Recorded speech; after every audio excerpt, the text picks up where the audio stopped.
Hey everyone, Wolf Lord Rho here. Today we're discussing the Tenacity of Horus Lupercal. General spoiler warning to begin, as the events we're discussing today are from across the Warhammer 40k universe. As always, I really recommend you read the stories for yourself first, without spoilers, as that's the best way to enjoy the lore for yourself. But with that said, let's just jump straight in. So Horus Lupercal, the brightest star, the one true Primarch who was always destined for Warmaster, and the Primarch who defined an era. It was called the Horus Heresy for a reason. Aside from the Emperor of Mankind, you'd be hard pressed to find a character who has affected the galaxy's history such as Horus. Yet for all Lupercal's achievements, his undoubted dominance, it feels like it's quite rare to come across someone who has Horus as their favourite Primarch. Usually a Sanguinius, a Guilliman, maybe a Dawn, Vulcan or Russ. Yet I don't often hear Horus. And that's most likely because his story is tainted.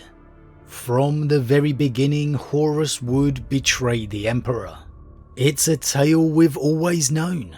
For all his brilliance, for all his greatness, we knew his fall would dwarf it all in magnificence. And it undoubtedly has. In a way, it's a testament to how great Horus's villain arc actually is. And as we near the very end of the Heresy series, the pivotal encounter between Horus and the Emperor, not to mention the slaying of Sanguinius, I think it's only right we remind ourselves of the qualities that made Horus such a great, if not the greatest Primarch. For all the tales of his legendary charisma, for me, it's his tenacity, his determination, his inner strength. That was always one of his greatest qualities. Because if it wasn't for that, well, we may not have the grimdark universe we all know and love. Now, although Horus being first found is well known, regardless of your opinions on the Alfarius story, that doesn't necessarily mean Horus had it easy in his early life. And indeed he didn't, for as a mere child, Horus found himself within the underhive gangs of Cophonia. And we've actually had a bit of insight and witness to this time within the short story Lupus Daemonis by Graham McNeill. Now this story is a bit of a curiosity for me, as it shows Horus's earliest years as a child within a gang. Yet it appears his Primarch abilities and powers, so to speak, haven't actually activated yet, for want of a better description.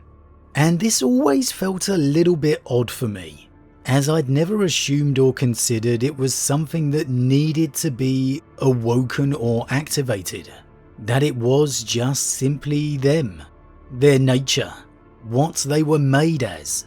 And when you think of the legends of Angron being attacked and slaying Eldari the second his capsule landed, the other Primarchs doing similar, and surviving on death worlds such as Caliban, Medusa, Fenris, heck, even Magnus being aware of his own creation, this upbringing for Horus certainly does feel unique.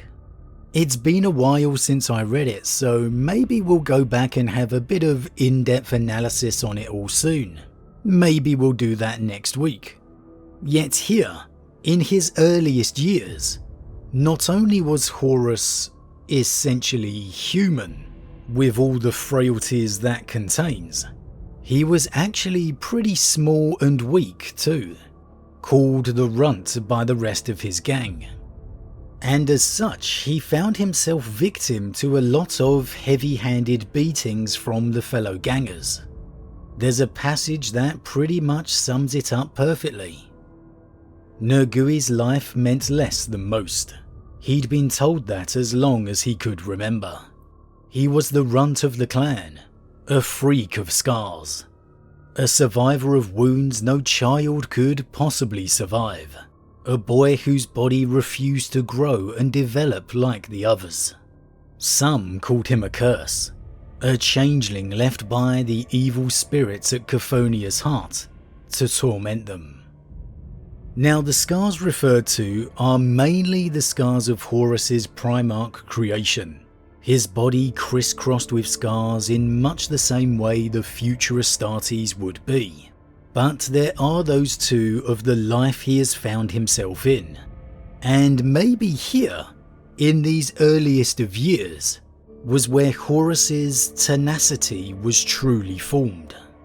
Before he had his demigod prowess to rely on, before he could outmatch anyone against him, here Horus had the frailties of any young growing human. And so it was his mind, his mental strength, that enabled him to survive. It's worth an argument that if indeed the other Primarchs did have their abilities to rely on from the very outset, which is very possible, with them travelling further from Terra within the warp for example, Horus could have had instilled a mental strength here on Chthonian that his brothers simply could never match.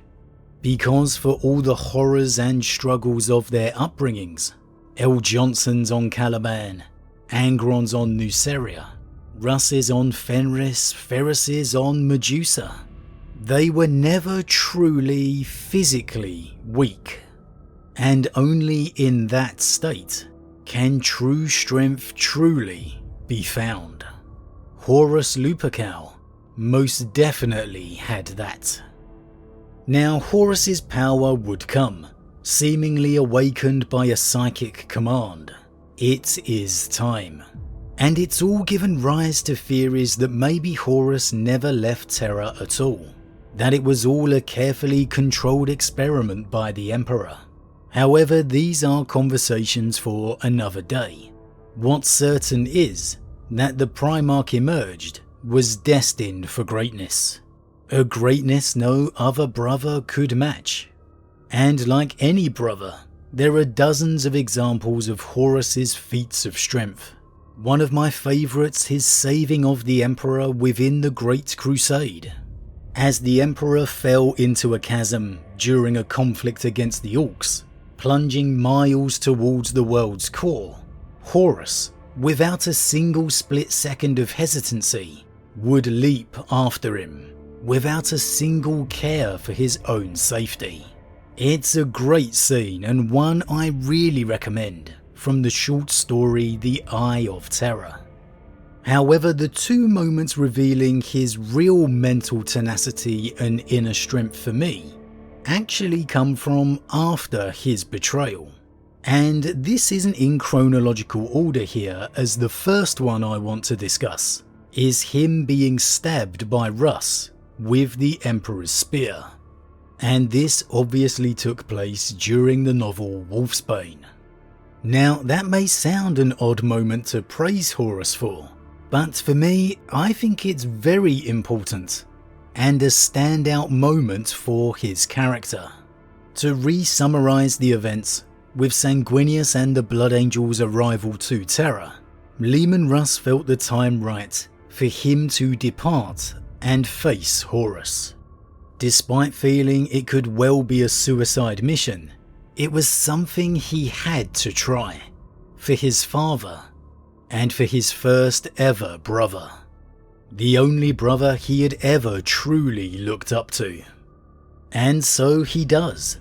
The Space Wolves Legion embarks on an absolutely awesome lightning raid against the enemy, ambushing and fighting through the Sons of Horus fleet to the vengeful spirit itself, boarding the ancient vessel and storming through its hallowed halls, where Russ finally would encounter Horus. It's just one of the reasons Wolfsbane by Guy Haley is one of my absolute favourite stories of all time. and I particularly recommend the audio version if you can, as the legend that is Jonathan Keeble delivers an absolutely stellar performance, really infusing it with so much emotion. I will go to my grave believing Russ won this fight. He would stab the Warmaster with the Emperor's Spear and leave Horus on his knees, stopping only to speak and appeal to his brother. At this point in Horus's fallen journey, the corruption and power of the Dark Gods had begun to swell the Warmaster in physical might. But as the power of the Emperor's Spear pushed back that influence, it was the inner strength of the true Horus that resisted it. That tenacity, that defiance, that perhaps only Horus could possess in such measure, rose true. For all the regret, it was Horus's spirit that resisted and fought back against the truth the Emperor's power revealed. It was Horus, the true Horus, who uttered the line, "I hear you, and I defy you." Those were the true words of Horus against Russ and against the Emperor. We'll never know how many brothers could have summoned the same strength and determination in that scenario, but it was a defining moment for Horus Lupercal as he became. However, for me, the biggest and best example of the inner strength of Horus, the tenacity and resolve he possesses, was his entering the portal of Melek. Within the novel Vengeful Spirit by Graham McNeill, Horus would seek to enter the warp via a portal the Emperor once used himself, believed to be the portal the Emperor took to either barter with the Gods of Chaos, engineering a trade in exchange for power, or to steal the power from them somehow.